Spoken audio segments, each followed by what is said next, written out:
Hello everyone, आज है 28 अगस्त और आज इस वीडियो में हम बात करेंगे यस बैंक के बारे में। देखिए 11 रुपए का शेयर है और उस लेवल के आसपास घूम रहा है जिस लेवल पर बड़े बड़े बैंक ने खरीदारी करी थी पिछले साल। बड़े बड़े इंस्टीट्यूशन ने खरीदारी करी थी इस लेवल के ऊपर और 10 रुपए का वो भाव था और अभी उसी के आसपास शेयर ट्रेड भी कर रहा है। अभी बीच में थोड़ा बहुत और भी नीचे टूटा था, ये 10 रुपए के आसपास मिलता नजर भी आया था। वीडियो में बात करेंगे कि 11 रुपए का ये शेयर खरीदारी के लिए अट्रैक्टिव है कि नहीं, चल क्या रहा है हाल फिलहाल में इस बैंक के अंदर, वो भी चर्चा करेंगे। लेकिन उससे पहले अगर आपने अभी तक चैनल को सब्सक्राइब नहीं किया है तो प्लीज़ अभी इसे सब्सक्राइब कर लीजिए, क्योंकि आगे भी बहुत सारे वीडियोस हैं जो आपको काफ़ी ज़्यादा हेल्प करेंगे। तो बात करते हैं यस बैंक की। 11 रुपए का शेयर है। पिछले एक महीने में देखे तो ये लगातार टूट रहा है, एक महीने में लगातार टूटा है और आप देखिए 10 रुपये 85 पैसे तक पहुंचा, लेकिन अब धीरे धीरे स्टेबल होने की कोशिश कर रहा है। 15% तो ये टूट ही चुका है एक महीने में। एक साल में गिरावट और ज़्यादा बड़ी है, 25 से 26% के आसपास की ये गिरावट है। हालांकि देखिए बीच में भी 12 रुपए के आसपास था ये शेयर, उसके बाद बड़ी रफ्तार पकड़ी, 20 रुपए के करीब पहुंचा, लेकिन उसके बाद जो गिरावट है वो थम नहीं रही है, रुक नहीं रही है, बल्कि और नीचे गहराती जा रही है। लेकिन जिस लेवल पर शेयर पहुंच चुका है वो लेवल इंपॉर्टेंट है। देखिए 3 साल में अगर देखा जाए तो यस बैंक एक वक्त का रेप्यूटेड शेयर था, ये बहुत ही रेप्यूटेड शेयर था।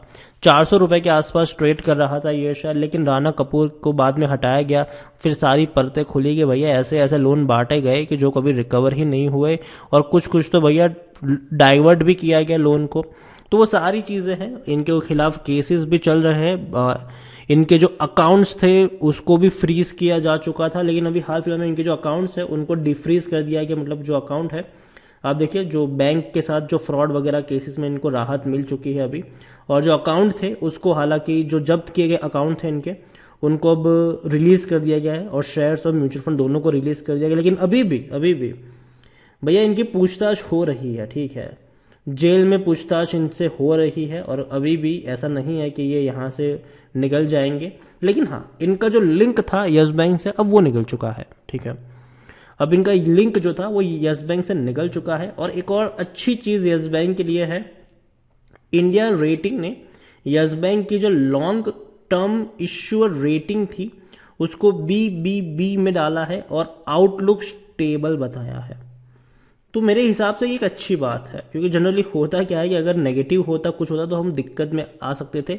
लेकिन स्टेबल आउटलुक बताया कि अच्छा अब धीरे धीरे बैंक जो है वो स्टेबल होने की कोशिश कर रहा है, स्टेबल हो चुका है, ये आप यहां से मान के चल सकते हैं।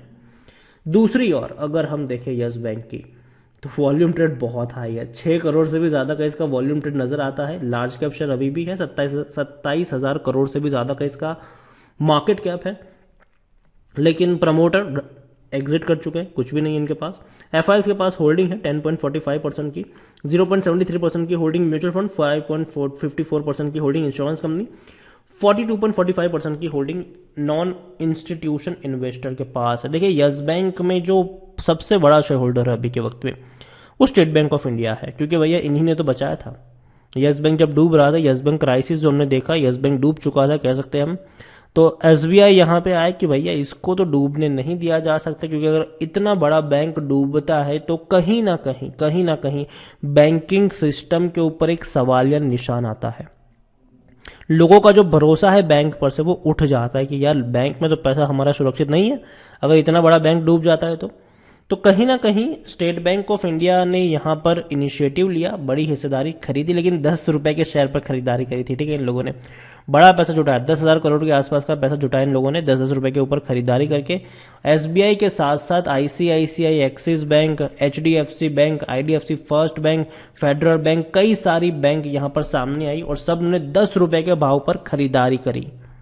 और जब ये चीज हुई थी तब मैंने कहा था कि भैया मत खरीदो, क्योंकि देखिए उन लोगों को तो 10 रुपए के ऊपर शेयर मिल रहे थे, अब हमको ये शेयर मिल रहे थे 50 पे, 25, 30, 40, 50, 55 पे हमको मिल रहे थे।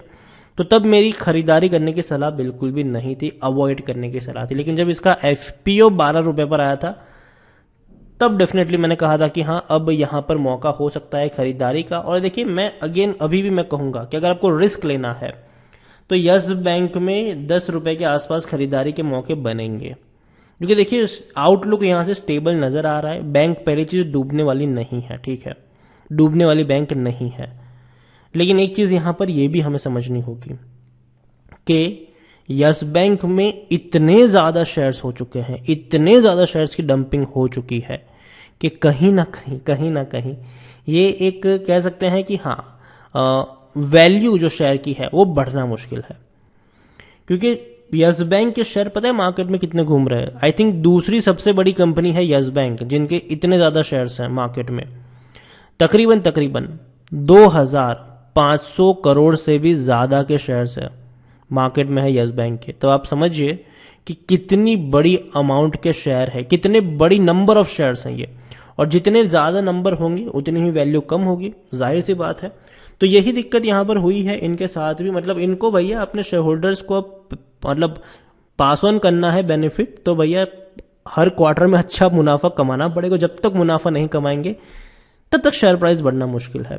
इवन आज के वक्त में भी अगर हम देखें तो इस बैंक के शेयर को अगर 20-25 रुपए तक भी पहुंचना है, ठीक है, तो उनको भैया 2500 करोड़ रुपए कमाने पड़ेंगे क्वार्टरली ईयरली अगर हम देखा जाए तो इतने इनके कंसिस्टेंसी परफॉर्मेंस इनको दिखानी पड़ेगी यस बैंक को। ईयरली में बात करूं 2500 करोड़, तो वो इनको दिखानी पड़ेगी। और देखते हैं कि किस तरीके से ये दिखा पाते हैं। लेकिन ओवरऑल जो काफी लोग कहते हैं कि डूब जाएगा, जी नहीं डूबेगा ये। और जो चीजें सामने आ रही है वो भैया पहले के लोन्स थे।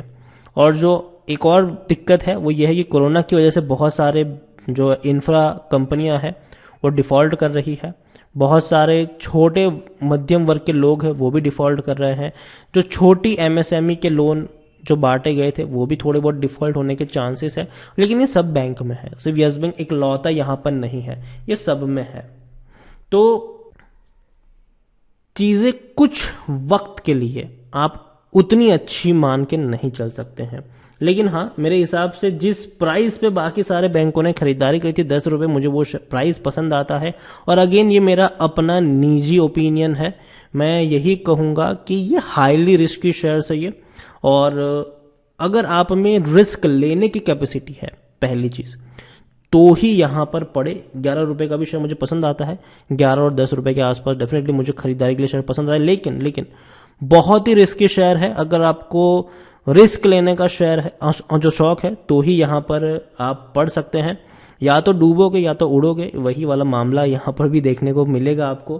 तो यस बैंक को लेकर इतना ही कहूंगा, छोटी सी क्वांटिटी आप लगा सकते हो यहां पर। अगेन कह रहा हूं, छोटी सी क्वांटिटी, और वो भी वही लोग जो रिस्क लेने के लिए तैयार है, और वो भी 3-4 साल के लिए, ठीक है। क्योंकि होता क्या है कि 10 रुपए 11 रुपए का शेयर है, 3-4 महीने बाद भी अगर ये उसी प्राइस के आसपास घूमता नजर आपको गया है तो बढ़ ही नहीं रहा है, तो अगेन शॉर्ट टर्म में कुछ नहीं होने वाला है, कुछ नहीं होने वाला है। यहां पर आपको 3-4 क्वार्टर के रिजल्ट्स का वेट करना पड़ेगा, बैंक को अच्छा कंसिस्टेंट परफॉर्मेंस दिखाना पड़ेगा, उसके बाद आपको चीजें यहां पर असर करती हुई नजर आएगी। तो लंबा इंतजार है यहां पर, कम से कम 2-3 साल का इंतजार तो आप लिख के ले लो यहां पर से, ठीक है। लेकिन हाँ, उसके बाद अच्छी खासी आपको तेजी देखने को मिल सकती है, अच्छा परफॉर्मेंस अगर बैंक ने दिखा दिया तो रिस्क बहुत ज्यादा इन्वॉल्व है यहां पर, और जितना रिस्क है उतना यहां पर रिवॉर्ड भी है। तो रिस्क लेने का अगर आप में शौक है तो ही यहां पर खरीदारी करिएगा। डूबने के चांसेस भी है यहां पर, लेकिन उससे ज्यादा चांसेस उड़ने के हैं लॉन्ग टर्म में। तो उस चीज को भी यहां पर याद रखिए। वीडियो को यहीं पे एंड करूंगा। पसंद आया हो तो लाइक करो, शेयर करो। चैनल पर अगर पहली बार है तो प्लीज सब्सक्राइब करें।